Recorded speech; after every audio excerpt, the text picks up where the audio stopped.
यह कहानी शुरू होती है 1918 से। जापान का एक लड़का इकाची जो अपने जमाए हुए पैसे से अपने बहन के बर्थडे के लिए गिफ्ट लेने के लिए मार्केट में घूम रहा था, पर उसको यह समझ नहीं आ रहा था कि आखिर लिया क्या जाए। अचानक से उसकी आंख एक जापानीज डॉल पे पड़ता है जो जापानीज कल्चरल ड्रेस पहनी हुई थी, जिसकी फेस में एक इनोसेंस था। इकाची ये समझ चुका था कि यही एक परफेक्ट गिफ्ट है उसके बहन के लिए, इसीलिए वो उस डॉल को खरीद लेता है। पर इकाची को ये अंदाजा तक नहीं था कि वो अपने साथ किस बला को घर लेकर जा रहा है। हेलो दोस्तों, मैं हूँ इस चैनल का होस्ट और आपका दोस्त प्रतीक।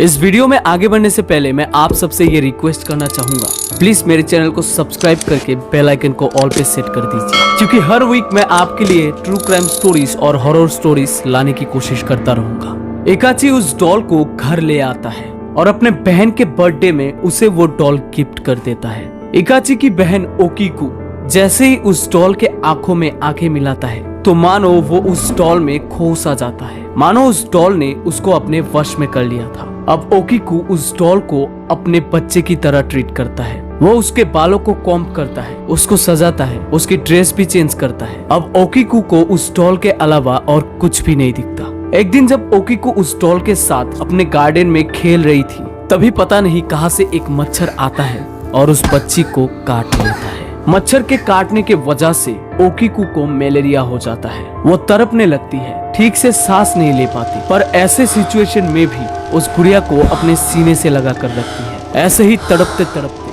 कुछ देर बाद ओकीकू की मौत हो जाता है। इकाची जो अपने बहन को बेशुमार प्यार करता था, अब वो पूरी तरह टूट चुका था। पूरी फैमिली शोक में डूब गया था। जब ओकीकू को दफनाया जाने वाला था, तब बहुत लोगों ने ओकीकू के साथ उस गुड़िया को भी दफना देने के लिए कहा था, लेकिन ओकीकू के फैमिली को ये मंजूर नहीं था। उन्होंने ओकीकू के आखिरी निशानी के तौर पर उस डॉल को अपने रूम में एक ग्लास के अंदर सजा कर रखा था और उस डॉल का नाम भी ओकीकू रख दिया। माना जाता है अगर आप किसी डॉल को अपना कपड़ा या फिर अपना नाम देते हैं तो अल्टीमेटली आप उस बेजान चीज पर प्राण प्रतिष्ठा कर रहे हैं। अब अगर आप इस वीडियो को रात में देख रहे हैं तो please turn on your lights, because अब कहानी का वो हिस्सा शुरू होगा जो शायद आपका नाइटमेयर बन जाए। एक दिन ओकीकू का भाई इकाची घर में यूं ही टहल रहा होता है। अचानक से उसकी नजर उस गुड़िया पर जाता है। वो नोटिस करता है अब उस गुड़िया का बाल थोड़ा बढ़ चुका था। इकाची को अपने आंखों पर भरोसा नहीं होता। वो सोचता है शायद ये उसका वहम होगा, लेकिन जब वो सामने जाकर देखता है तो वाकई में उस गुड़िया का बाल अब लंबा हो चुका है। इकाची को अपने आंखों पर भरोसा नहीं हो रहा था, इसीलिए वो कैंची उठाता है और उस डॉल के बाल को ट्रिम कर देता है।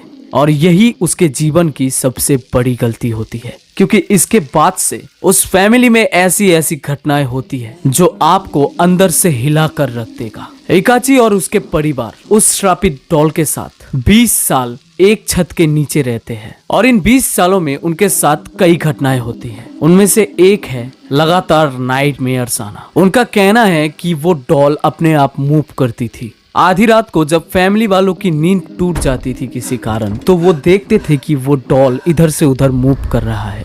उनको लगातार डोर को नॉक करने का साउंड आता था। जब रात होता था तो उस फैमिली को किसी बच्ची की चीख की आवाज सुनाई देती थी। एक बार इकाची की फादर रात को बाहर जाने के लिए उठते हैं, तभी वो उस डॉल को अपने सामने पाता है। जाहिर सी बात है वो डॉल अकेले तो चलकर नहीं आ सकता, इसीलिए वो बाकी फैमिली मेंबर्स से पूछते हैं कि क्या किसी ने इस डॉल को यहाँ पर लाकर रखा है। फैमिली मेंबर्स से जो जवाब मिला वो सुनकर इकाची की फादर की फट गई। वो डॉल एक ग्लास के अंदर बंद था। उस डॉल को एक ग्लास के अंदर रखा गया था और ओकीकू के जाने के बाद किसी भी फैमिली मेंबर्स ने उस डॉल को उस ग्लास के बाहर निकाला ही नहीं, यानी वो श्रापित डॉल अपने आप ही वहां पर आया था। फैमिली वालों ने ये नोटिस किया जैसे जैसे ओकीकू का बर्थडे सामने आता है तो उस डॉल का अत्याचार भी बढ़ने लगता है। अब फैमिली मेंबर्स ने ठान लिया था कि अब वो इस घर को छोड़ देंगे। ओकीकू को उस घर के सामने ही दफनाया गया था।